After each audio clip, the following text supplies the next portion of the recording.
Olá, bem-vindos ao Litera Mais e hoje eu vou falar de personagem literário. Vamos ver o mundo sob o prisma de Baleia, a famosa cachorrinha da família de Sinhá Vitória e Fabiano de Vidas Secas. O romance desmontável de Graciliano Ramos, segundo Rubem Fonseca. Isso foi um elogio. Baleia igual cão, cães agora no Litera Mais, já que temos uma série sobre gatos no canal. Como é conhecido, Vidas Secas conta a saga de uma família de retirantes do sertão nordestino, obrigada a fugir da seca. O vaqueiro Fabiano, Sinhá Vitória, o menino mais velho, o menino mais novo, o papagaio e Baleia, a cachorrinha. Notem que os meninos e papagaio não são chamados pelo nome, e a cachorrinha, única que não pode falar sim. Baleia parece ser a personagem mais humanizada dessa história. E fato curioso é que o Vidas Secas partiu de uma reflexão de Graciliano a respeito da morte sob o ponto de vista de um animal. O autor teve uma ideia para um conto, como escreveu a carta a Heloísa Ramos, a sua esposa, na carta de 7 de maio de 1937. Ele expressa sua angústia em relação à figura animal como personagem,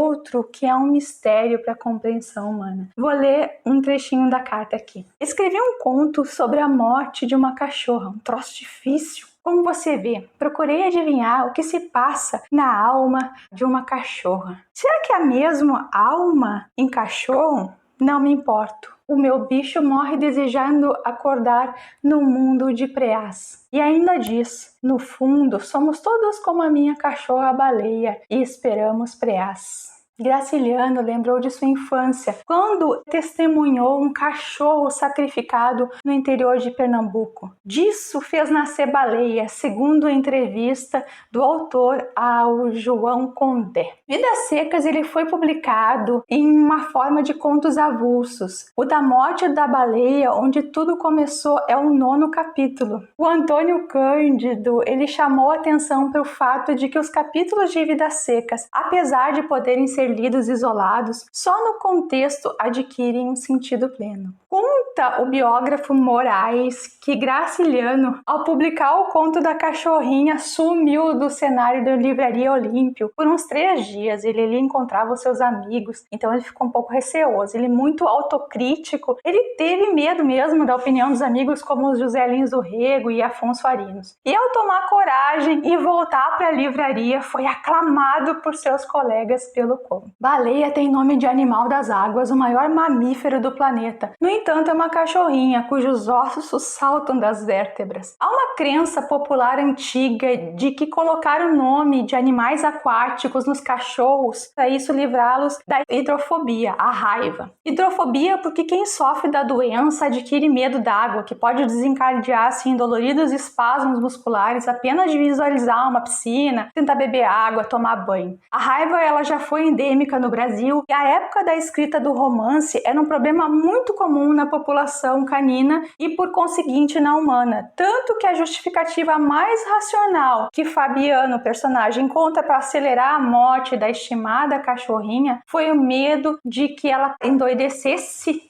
nas palavras deles ali, e passasse a doença para os meninos. Numa leitura atenta do capítulo de Baleia, do jeito que ele foi publicado em forma de conto, mesmo no livro aqui, o leitor percebe que muito se tem ali de Vidas Secas. Você que já tem o livro na prateleira ou virtualmente pode ir lá e conferir por si. Naqueles momentos finais, pelos flashes da memória de Baleia, o arco narrativo de Vidas Secas é desenhado. A vida, as andanças e, sobretudo, a esperança da cachorra confundem-se com as esperanças daquela família. Baleia sonha com um mundo cheio de preás. Sinhá Vitória apenas com uma cama com lastro em couro para descansar os ossos. Vai pedir muito. O menino mais novo ser como o pai e fazer inveja ao irmão mais velho. O mais velho aplacar a sede do saber. Fabiano ser um homem e não um bicho. Veja como o bicho é um menor na escala, como o bicho é tratado como ser da família, até que a necessidade faça fazer diferente. O papagaio foi exemplo disso, sacrificado para a sobrevivência da família. Um papagaio que mal balbucia umas palavras, e isso justifica sua inutilidade para aplacar os momentos de remorso pela morte do bichinho em Sim a Vitória. O papagaio imita o latido de baleia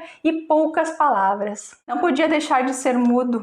Ordinariamente, a família pouco falava, diz o narrador de terceira pessoa dessa história. Vidas secas têm um compasso moroso, demorado, estendido. No entanto, a baleia traz um movimento, ela que lança-se ao desconhecido e rápida, traz alimento que vai salvar a fome de um dia naquela família. Baleia trabalha com Fabiano, conduzindo e recolhendo o gado. Se entendia com as meninices das crianças, mas também é parte das brincadeiras. Se enreda na saia de Senhora Vitória, tal como o menino mais novo, e fica perto do fogão a lenha a espreitar as fagulhas como se fossem estrelinhas. A cachorra nos comove com a essencialidade de sua vida. Baleia preenche com seu latido os espaços onde as vozes silenciam. Baleia, pupilas brilhantes, nariz desperto e ouvido atento sobre a família. Aliás, a concentração narrativa sobre a família de Fabiano dissolve os tons coletivistas do Romance de 30, época que ele foi publicado. A cachorra observa a vida de seus donos, se alegra em ser útil, não guarda rancor, mesmo de Fabiano quando lhe aponta uma arma, instrumento que compreende o suficiente